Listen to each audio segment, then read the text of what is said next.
निवण प्रणाम विष्णु समाज के सभी आदरणीय सदस्यों को। ये वीडियो जो है बहुत महत्वपूर्ण है और ये वीडियो अभी 2 दिन पहले अखिल भारतीय विष्णु महासभा के तथाकथित अध्यक्ष श्री देवेंद्र जी बूढ़िया के द्वारा बुलाई गई हरियाणा में एक मीटिंग थी, जिसमें मुख्य मुद्दा था विष्णु समाज को आरक्षण दिलवाना, वो भी ओबीसी में।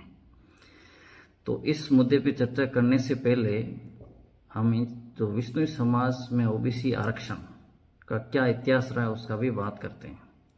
वैसे ये कई सालों से मुद्दा रहा है, समय समय पर समाज के बुद्धिजीवी लोगों ने इसमें अपना योगदान दिया है।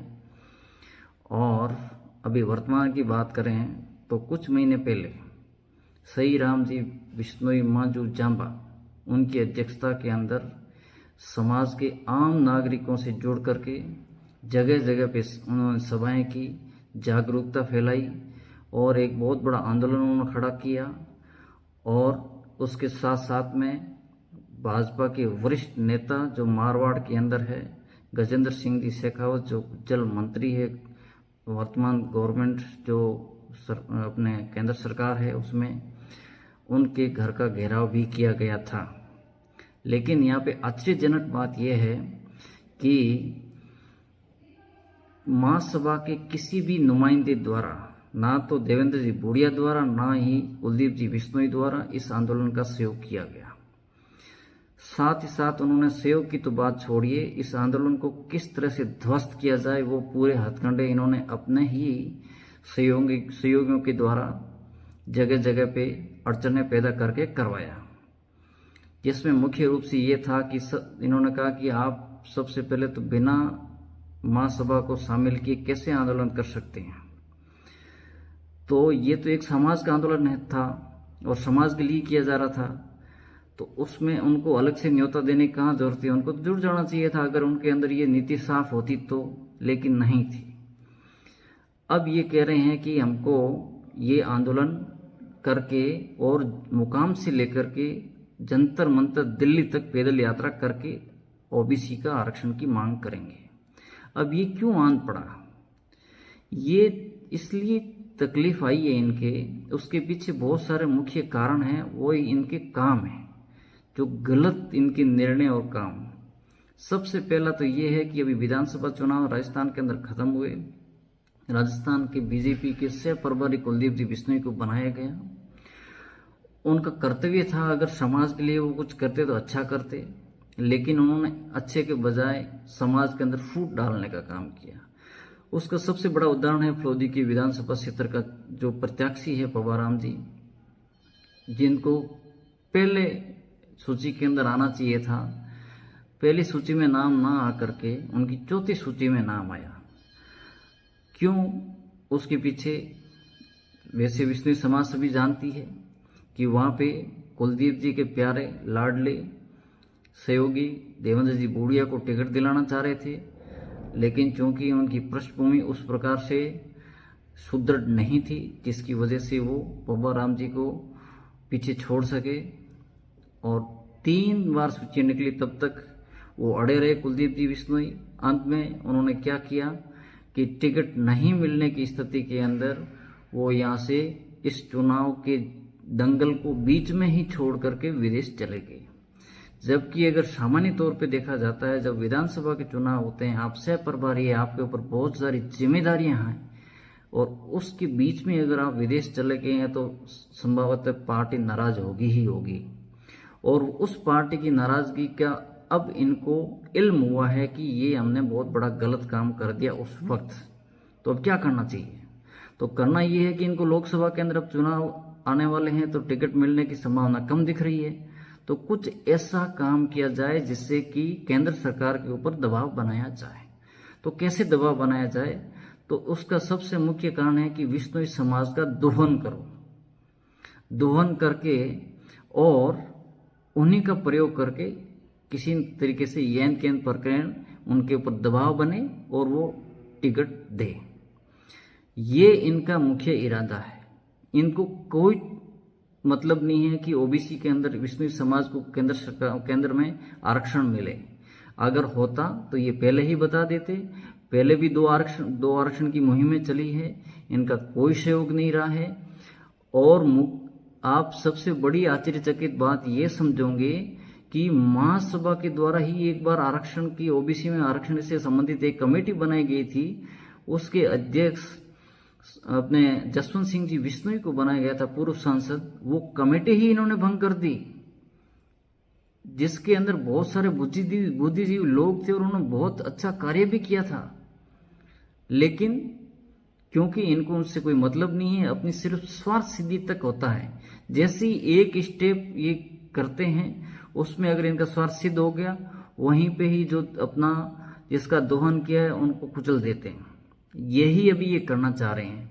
अब ये क्या चाह रहे हैं कि आरक्षण के नाम पर मुकाम से लेकर जंतर मंतर तक दिल्ली में एक पैदल विश्नोई समाज के आम नागरिकों को इस ठंड के अंदर घसीटते हुए लेके जाना, वहां पे फिर बाद में कुलदीप जी को सामने से भगवान की तरह इनके प्रोजेक्ट करना और विश्नोई समाज का मसीहा उसे बताना, और उसके बाद के अंदर वो ये अंदरूनी दबाव बनाना कि अगर आप हमारे लिए टिकट का जुगाड़ कर दो तो हम इस आंदोलन को खत्म कर देंगे और विश्नोई समाज के हाथ के अंदर ठेला, मतलब कि कुछ भी नहीं, खाली फिर वापस भेज देंगे वहां से और झूठ बोल के। तो मेरा विश्नोई समाज से ये कहना है कि ये वही लोग हैं। अच्छा, दूसरा ये है कि आप किसके लिए आंदोलन करने जा रहे हैं, आप किन के कहने पे आंदोलन करने जा रहे हैं। आप उन वो व्यक्तियों के कहने पे आंदोलन करने जा रहे हैं जो व्यक्ति विश्नोई समाज की मान मर्यादा का तो कद्र करते ही नहीं है। आप सबसे पहले देखिए कि रोटी और बेटी का नाता विश्नोई समाज का मूल स्तंभ है।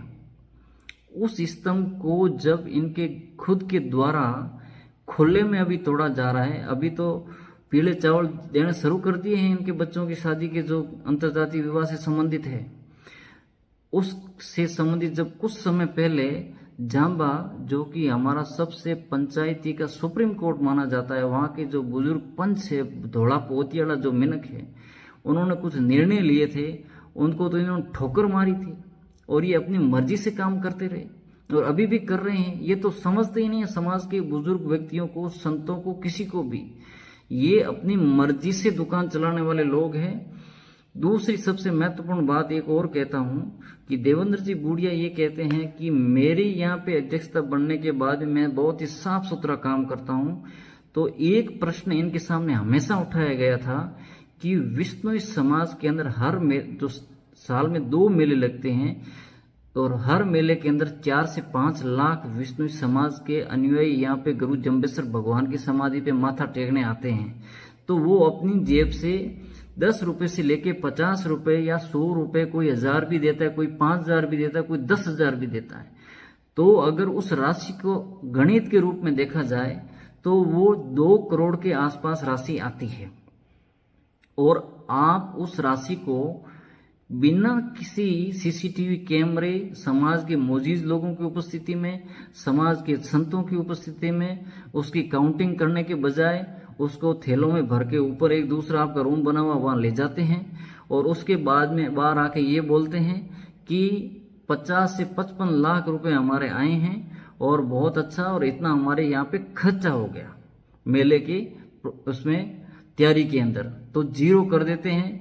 जबकि हकीकत में 2 करोड़ से ज्यादा रुपए आते हैं। कोई भी आम व्यक्ति गणित लगा के देख लो कि अगर 4 लाख लोग आते हैं और 50 रुपए के हिसाब से भी देते हैं एवरेज, तो 2.5 करोड़ रुपए होते हैं, 2.5 करोड़ रुपीज। आप सोचिए तो पैसे कहाँ जाते हैं।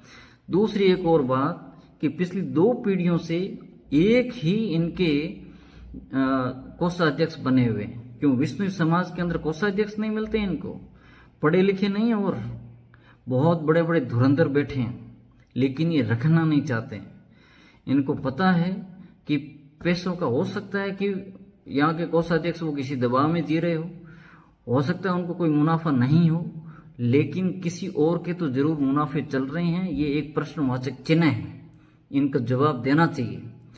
इस तरह के व्यक्ति जो बार बार बोलने के बाद में भी समाज की आम जनता की जो व्यक्ति जो तीर्थ स्थल पे आता है, जो इनका मुख्य धरोहर है, वहाँ पे आमदनी जो आती है उसका अगर कोई रिकॉर्ड नहीं देता है और वो व्यक्ति ये बोलता है कि मैं सब कुछ सही कर रहा हूँ, गुरु जम्बेश्वर भगवान मेरे लिए सब कुछ है, तो आप एक बार सीसीटीवी कैमरा लगा के समाज के प्रबुद्ध समाज के प्रबुद्ध जन और आपके महासभा के मेंबर और उसी समाधि स्थल के सामने सभी रुपयों की गिनती करें, एक एक रुपये की।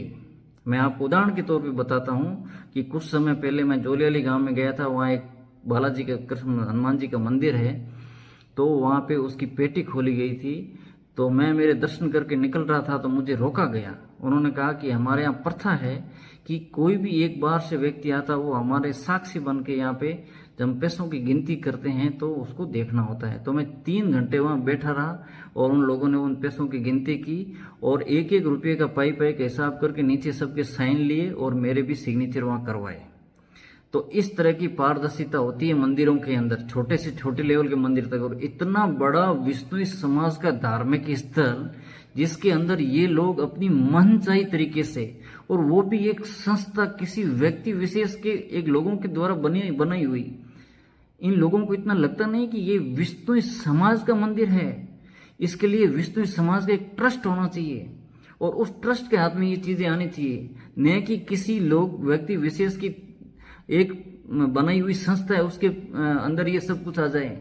लेकिन नहीं बोलेंगे, ये कभी नहीं करेंगे। और ये लोग कहते हैं कि हमें आरक्षण हम दिलाएंगे, नहीं, ये एक बहुत खतरनाक षड्यंत्र है। और इस षड्यंत्र का मुख्य कारण है कुलदीप जी बिश्नोई को लोकसभा के अंदर किस तरह से निकाल के वहां से टिकट लाना, दबाव बना के। क्योंकि अभी इन्होंने जो विधानसभा राजस्थान के चुनाव में जो करते किया है, बीच में लंदन में जाके या विदेश में जाके, जिससे बहुत नाराज है और उस नाराजगी को कैसे दूर किया जाए और कैसे दबाव बनाया जाए। तो मैं बिश्नोई समाज से ये हाथ जोड़ के निवेदन करता हूं कि कृपया आप इनके झांसे में नहीं आए, आप अपना बहुमूल्य टाइम वेस्ट नहीं करें। नियम बने हुए हैं सरकार के कि किस तरह से आरक्षण देना है। बिश्नोई समाज और दूसरी समाजों से संबंधित जो फाइलें हैं वो अभी प्रोसेस में लगी हुई है। ये क्या सोचते हैं इनके आंदोलन से वहां पे जाके और अपने बिश्नोइयों को अलग से आरक्षण मिल जाएगा? वहां पे आके बहुत समझदार लोग बैठे हैं केंद्र सरकार के अंदर और कई आंदोलन वहां पे हो गए हैं। इसलिए मेरा सिर्फ इतना ही कहना है कि इनके झांसे में नहीं आए, इनके साथ में पैदल चलने की कोई जरूरत नहीं है। ये अगर कोई अच्छा काम कर रहे होते तो गुरु जम्बेश्वर भगवान को ये साक्षी मान करके और गुरु जम्बेश्वर भगवान के जो दूसरे बिश्नोई समाज के सभी सदस्य हैं उनके सेव की बातें करते, न कि उनके लिए अड़ंगा बनते, उनके जीविका को दुभर करते। ये अपने जो ताकत है आप इनके हाथों में इस तरह से जाके अगर ताकत दोगे तो अंत में बिश्नोई समाज ही दुखी होगा, जिसमें हम बार बार देखते आ रहे हैं बिश्नोई समाज की किस तरह से ये तोहिन कर रहे हैं।